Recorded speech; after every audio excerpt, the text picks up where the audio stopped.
Selamat datang di Pet Story, tempat bagi kita untuk sekedar berbagi cerita, rasa, dan pengalaman dalam memelihara hewan. Perkenalkan, ini Devi. Devi adalah seorang pecinta kucing yang memiliki pengalaman dalam memelihara hewan. Awalnya, Devi mengadopsi 2 kucing untuk meringankan stresnya. Seiring berjalannya waktu, kucingnya beranak pinak hingga Devi memiliki total 20 kucing. Wah, jumlah yang sangat banyak bukan apabila sekedar meringankan stres?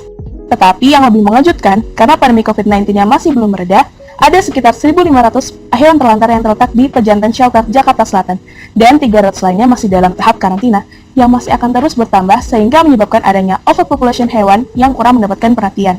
Untuk itu, Devi memberikan kucingnya kepada orang lain karena dia merasa tidak sanggup merawat kucingnya yang banyak itu. Beberapa waktu kemudian, Devi mendapatkan kabar bahwa adopter kucingnya ini ternyata menelantarkan kucingnya karena memiliki tingkah laku yang buruk. Nasib yang sama terjadi pada 10% anjing adopsi dari survei dogtime.com yang dikembalikan kepada pemiliknya. Ada berbagai macam alasan seperti perilaku yang tidak sesuai ekspektasi, kondisi kesehatan yang buruk, kurangnya biaya untuk perawatan, beranak pinak, dan bahkan karena dia tidak lagi seekor anak anjing. Di sisi lain, kami bertemu dengan Jovi. Jovi adalah calon adopter baru yang belum pernah memelihara hewan. Dia mengaku merasa kesulitan dalam mencari peliharaan yang sesuai dengan keinginannya. Jadi, bagaimana caranya menemukan hewan peliharaan yang sesuai dan memastikan calon adopter yang tepat disertai pengetahuan sebelum melakukan adopsi? Untuk menjawab pertanyaan tersebut, kami dari tim Gomsemari, saya Farah, dan 2 rekan saya, Nisha dan Rifda, akan membahas lebih lanjut melalui metode 5 fase design thinking, yakni empathize, define, ideate, prototype, dan testing. Pada tahap empathize, kami mencari tahu mengenai masalah real pada komunitas pencinta hewan, mulai dari masalah-masalah yang dihadapi oleh pemilik hewan yang sakit, banyaknya orang mencari hewan adopsi, dan seorang yang butuh adopter untuk hewannya. Dari fakta yang sudah kami temukan, kami mencari tahu lebih lanjut permasalahan apa yang terjadi. Kami melakukan observasi dengan cara menyebarkan survei terhadap 73 calon pengguna dari 5 kategori pengguna. Mempunyai hewan dan melakukan adopsi, mempunyai hewan dan tidak melakukan adopsi, pernah memberikan hewan untuk diadopsi, tidak mempunyai hewan dan ingin memelihara hewan, tidak mempunyai hewan dan tidak ingin memelihara hewan. Dan dari beberapa kategori tersebut, kami memilih 1-2 narasumber untuk diwawancarai dengan total jumlah 6 narasumber. Narasumber dipilih berdasarkan masalah yang dituliskan di kuesioner. Kami menggunakan teknik empathy map untuk melakukan observasi dari hasil wawancara ini. Dari hasil empathy map, kami mendapatkan 2 user persona, yakni Jovi dan Devi. Setelah kami melakukan pendekatan, kami mengetahui ternyata Jovi ini mencoba untuk mencari kucing atau anjing di sekitar kampusnya. Jovi sudah mencoba untuk mencari, tetapi dia mengaku sulit untuk menemukan calon peliharaan yang cocok dengan kriterianya. Bahkan, Jovi sudah mengunjungi pasar hewan dan shelter untuk mencari yang jauh dari kampusnya. Kesulitan yang dihadapi di sini ialah dia tidak tahu siapa pemilik hewan yang bisa dihubungi dan di mana tempat adopsi yang memiliki beragam jenis hewan yang lucu, bersih, dan sehat. Di sisi lain, ada seorang user persona yaitu Devi. Karena takut kebutuhan semua kucingnya tidak bisa terpenuhi, maka ia mencoba untuk memberikan kucingnya kepada orang lain. Beberapa waktu kemudian, Devi kaget dan kecewa. Ternyata adopter tersebut tidak lagi memelihara kucingnya karena alasan sakit dan buang air sembarangan. Dari pengalaman tersebut, Devi sekarang merasa ragu dan lebih selektif kepada calon adopter kucingnya. Dia tidak ingin kucingnya diadopsi dengan alasan lucu-lucuan saja. Pada tahap sebelumnya, kami telah mengumpulkan informasi mengenai kebutuhan dari calon pengguna.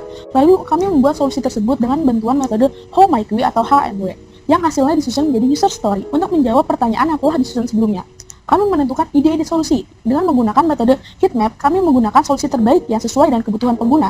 Kami mengambil solusi terbaik dari voting dengan menggunakan emoticon dari setiap anggota tim dan menghasilkan solusi terbaik tersebut. Dari berbagai solusi terbaik yang ada, kami mencoba menjadikannya menjadi satu solusi, yaitu PetLife. PetLife merupakan suatu platform adopsi hewan berbasis website. PetLife dapat membantu pemilik hewan untuk menemukan calon adopter yang sudah tervalidasi, sehingga pemilik hewan tidak perlu lagi merasa khawatir. Di sisi lain, calon adopter juga dapat dengan mudah menemukan hewan yang sesuai dengan kriterianya. Calon adopter dapat mencari hewan di sekitar lokasinya tanpa kesulitan bertanya atau datang ke tempat shelter. PetLife memastikan hewan dipelihara oleh adopter yang dapat terjamin kepercayaannya, sehingga hewan merasa nyaman dan bahagia walaupun berada di rumah dan pemilik yang berbeda. Dari kebutuhan pengguna, kami membuat suatu user flow untuk memudahkan kami dalam melakukan prototyping guna memberi gambaran aliran solusi yang interaktif dari awal penggunaan hingga akhir. Selanjutnya, kami juga menciptakan wireframe sebagai gambaran letak solusi-solusi tersebut agar lebih interaktif digunakan. Setelah membuat wireframe, kami mulai mengembangkan prototipe kami dengan menggunakan Figma sebagai alat untuk menggambarkan solusi tersebut. Berikut contoh tampilan prototipe high fidelity yang kami buat. Untuk melengkapnya, kami paparkan pada demo prototipe. Iterasi tidak lepas dari sebuah proses desain di mana user testing selalu dilakukan dalam fase pembuatan prototipe dari wireframe hingga HFC. Karena calon pengguna di sini sangat berpengaruh terhadap desain yang akan dibuat, hasil testing yang tertera pada layar besar dari prototipe dalam bentuk high fidelity. Dan kami menggunakan 2 metode testing, yaitu usability testing dan cognitive workflow. Pengguna yang mengikuti testing berasal dari dua kategori, yaitu pemilik hewan dengan warna orange dan calon adopter dengan warna ungu. Di mana tahapan dalam prototipe dibagi menjadi 4, yaitu pendaftaran akun, adopsi, belajar kebutuhan peliharaan, dan pemilik hewan mengikrarkan peliharaannya untuk diadopsi. Berikut terlihat hasil dari usability testing. Titik kuning memberikan gambaran bahwa pengguna gagal memahami pet yang paling banyak terhadap tahap adopsi. Warna biru menunjukkan bahwa pengguna sudah lancar. Total keberhasilan keseluruhan pengguna terlihat dari rata-rata keberhasilan pengguna sejumlah 66,25% dengan rata-rata durasi penggunaan menjalankan prototype mission sejumlah 11,5 detik. Sedangkan secara keseluruhan cuma 46,2 detik dan rata-rata total misclick seluruh tahap sebanyak 9,6%. Di mana mission yang paling lama dia berada adopsi.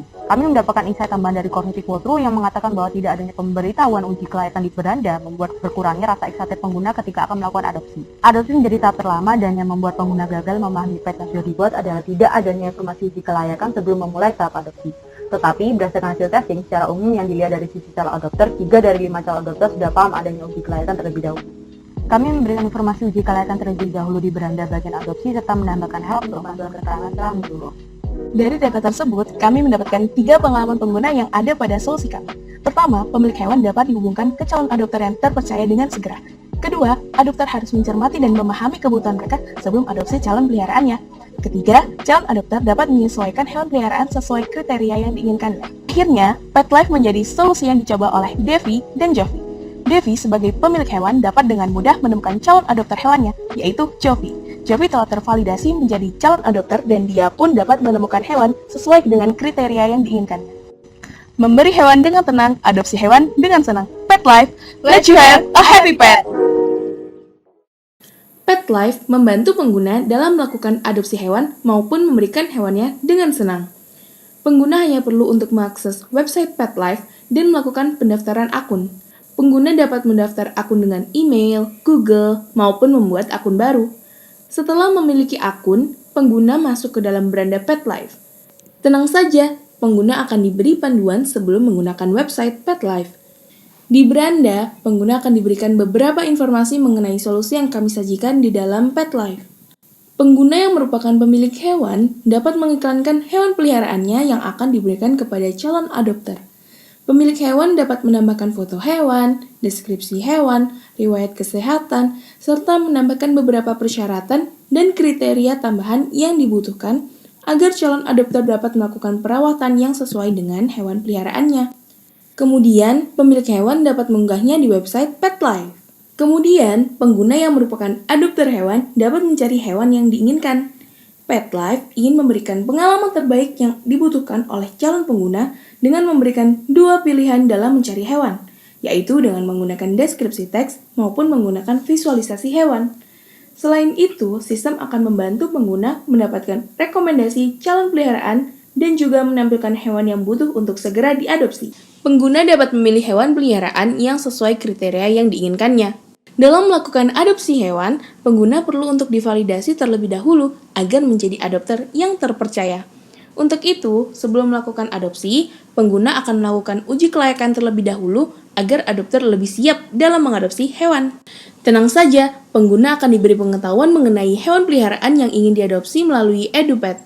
Pet Life dapat memberikan pengalaman yang terbaik dalam merawat dan mengenali perilaku hewan peliharaan. Selain itu, pengguna juga akan mendapatkan pengetahuan seperti bagaimana adaptasi hewan yang baik, mengenali kebutuhan hewan, baik secara fisik maupun mental, memahami kondisi kesehatan hewan, dan mempersiapkan segala kebutuhan sebelum memelihara hewan peliharaan. Setelah pengguna memahami hewan yang akan dipelihara, pengguna dapat melakukan uji kelayakan untuk membuktikan bahwa pengguna siap menjadi adopter hewan.